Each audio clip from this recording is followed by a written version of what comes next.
Guno gwe mulundi ogw'e11 nga Ssaabasajja asiima ng'ajaguza amazaalibwa ge wabeerewo emisinde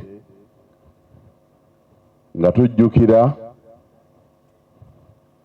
naye nga mulimu ekinyusi ekyokulwanyisa endwadde eya mukenenya. Beene yasiima bwe tujjukira amazaalibwa ge wabeewo ensonga eyeesimba mu by'obulamu era n'asiima nti n'omwaka guno tubeere ku mukenenya.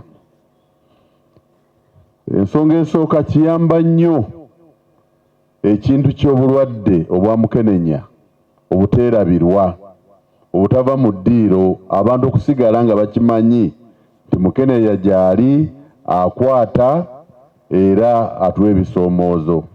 Naye emisinde gino gituyamba obuteerabira nti gye buli engeri gye bukwatamu n'ebiringa ebyo. Ekyokubiri, tufuna obubaka nga mukyala Nakku abadde wano n'abalala obutulabula okwetangira, okuziyiza, ate ne tuba tubufunye engeri gye twerabiriramu okuba abalamu. Obubaka obwo bujjira mu miramwa mingi nga twetegekera emisinde gino nga giwedde okuba nti nno tumanya ne tufuna obukugu engeri gye tulina okulwanyisaamu obulwadde buno.